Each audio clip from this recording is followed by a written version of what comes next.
इस कथा को जो सुनेगा उसे 84 लाख योनियों से मुक्ति मिल जाएगी। आज के दिन फटाफट से सब काम छोड़कर इस कथा को एक बार जिंदगी में जरूर सुनिए।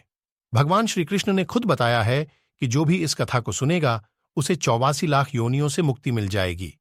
आइए फटाफट से हम सुनाते हैं और आप सुनिए। अगर आपने इस कथा को पहले से सुन रखा है तो कमेंट करके जरूर बताना। श्री कृष्ण बाल अवस्था में बहुत ही शरारती थे। बचपन में ही माखन चुरा के खाना बहुत अच्छा लगता था और पानी के भरे हुए घड़े को फोड़ देना, फिर हंसते हुए भागना, गायों के साथ में खेलना, झूला झूलना बहुत प्रिय था। भगवान श्री कृष्ण को एक बार की बात है कि यशोदा मैया प्रभु श्री कृष्ण के उलाहनों से तंग आ गईं और छड़ी लेकर श्री कृष्ण की ओर दौड़ी। जब प्रभु ने अपनी मैया को क्रोध में देखा तो वह अपना बचाव करने के लिए भागने लगे। भागते भागते श्री कृष्ण एक कुम्हार के पास पहुंचे।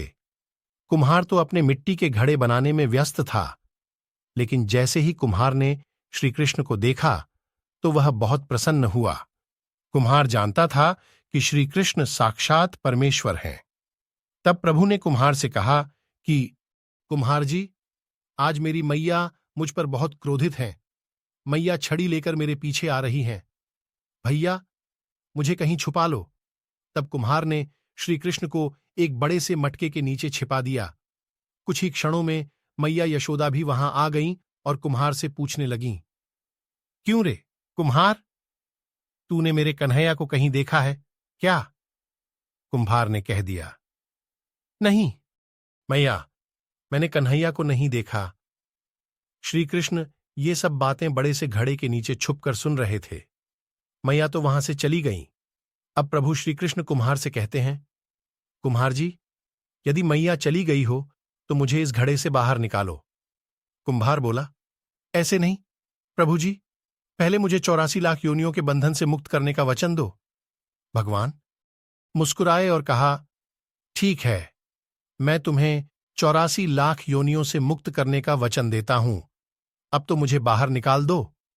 कुम्हार कहने लगा, मुझे अकेले नहीं प्रभु जी, मेरे परिवार के सभी लोगों को भी 84 लाख योनियों के बंधन से मुक्त करने का वचन दोगे तो मैं आपको इस घड़े से बाहर निकालूंगा।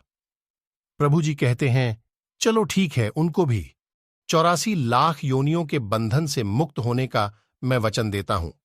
अब तो मुझे घड़े से बाहर निकाल दो। अब कुम्हार कहता है, बस प्रभु जी, एक विनती और है, उसे भी पूरा करने का वचन दे दो तो मैं आपको घड़े से बाहर निकाल दूंगा। भगवान बोले, वो भी बता दे, क्या कहना चाहते हो? कुम्हार कहने लगा, प्रभु जी, जिस घड़े के नीचे आप छुपे हो उसकी मिट्टी मेरे बैलों के ऊपर लाद के लाई गई है।